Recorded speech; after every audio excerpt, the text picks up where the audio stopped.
hardwired to be a certain way for the rest of our lives. We are marvels of adaptability and change. So then what does it mean to change? Change means then to be greater than your body, greater than the body that has been conditioned emotionally to be the mind, greater than the body habituated into a predictable future, to be greater than the environment, to be greater than the conditions in your life.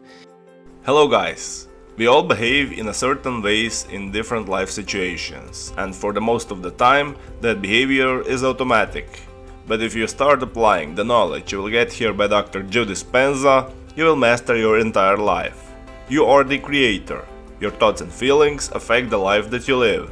You are attracting things and situations and different experiences every second of your life. The problem is, you are attracting unconsciously, based on the beliefs in your subconscious mind. That's why most experiences feel unpleasant. We have limited beliefs about ourselves. Joe Dispenza will explain what to do. Before I leave you with Dr. Joe Dispenza, if you love his work and you don't want to miss my new videos, hit that subscribe button and the bell button next to it. Enjoy!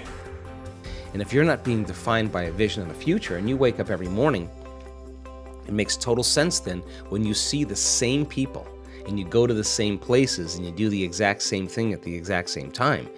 Now your personality is no longer creating your personal reality. Your personal reality is creating your personality because every person, every object, everything, every place is mapped neurologically in your brain.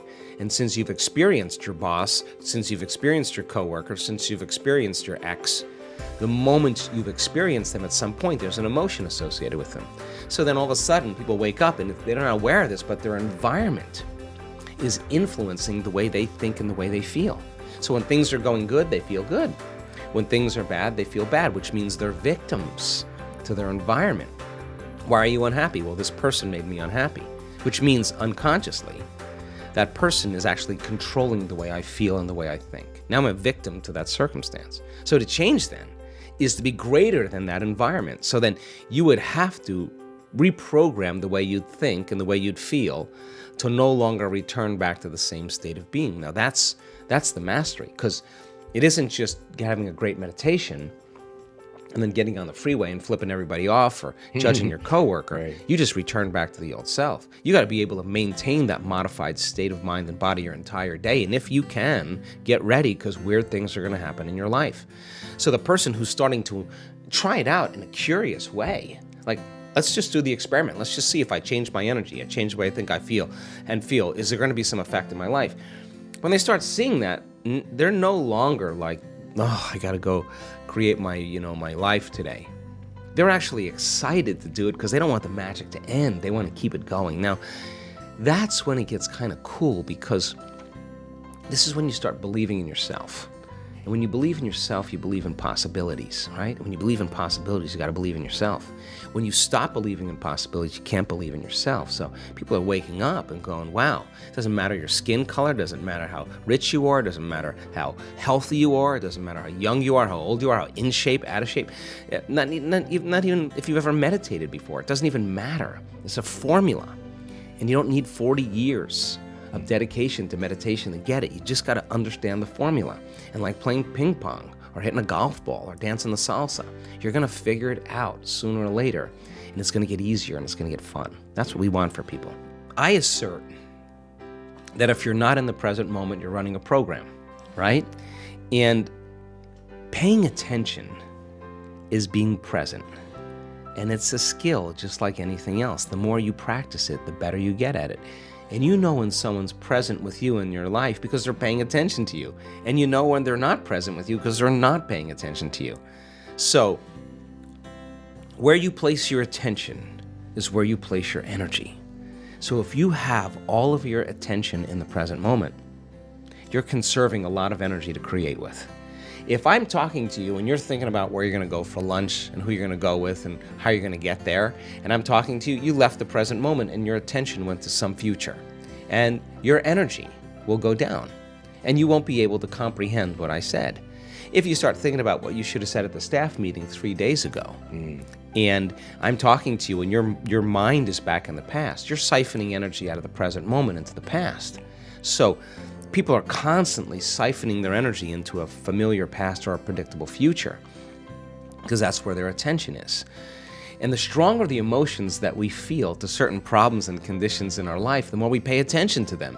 So we give our power away to our ex. We give our power away to that big problem. And that's creative energy that we should be able to use to create a new future. So then when a person's sitting in a meditation and they're doing absolutely nothing, and it's 8 o'clock in the morning, and their body for the last 10 years has been going in traffic and getting angry and frustrated in traffic, and now they're sitting in a meditation at 8 o'clock in the morning, the body's going to say, hey, you're off schedule. I'm used to suffering and getting angry here. Yeah. So the body's going to start looking for that emotion, and it's going to start influencing the mind, and you're going to start getting images and memories, just so you could feel that emotion. Like now the person's back in the past. But if they become aware that they're siphoning energy out of the present moment into the past, and they settle the body back down into the present moment, that's a victory. And those victories add up. And you're telling the body in that moment that it's no longer the mind, that you're the mind, and that's a victory. And then people get frustrated and they say, I can't meditate. Oh, really? Well, actually, you're doing it right. That's actually what meditation, you're doing exactly what you're supposed to be doing. And then all of a sudden the body says, well, it's 8:15 now. This is when you normally, go get something to eat and you have your coffee and your body's starting to want to get up and do something. You become aware that your body wants to get up and move and you're in the meditation. And you tell your body, You bring it back to the present moment and you settle it back down. You are training the animal. That's a victory. Now you're executing a will that's greater than the program, because most people lose their free will to a program. Now you're telling the body, I'll tell you when we get up, not when you want to get up. You're not the mind, I'm the mind. And that's a victory. Now, we've done the research on this. If you keep doing this and you stay with it, sooner or later, the body's going to surrender to a new mind. And when that happens, Sean, there's a liberation of energy. The body is freed from those habituations and those emotions. The body's going from particle to wave, from matter to energy. And all of a sudden, you're dialing down the anger. You're dialing down the vigilance. And the body now is being conditioned to a new mind. That is the present moment. And when you're in that present moment, something really amazing happens. You forget about you. All of a sudden, you're not your face, you're not your culture, you're not your marital status, you're not your diet, you're not your past. You're basically just an awareness. You're in the unknown. And that is the perfect place to create from. So it turns out that when people do this properly, they heal themselves of anxiety. Why? Because they're no longer obsessing about some future.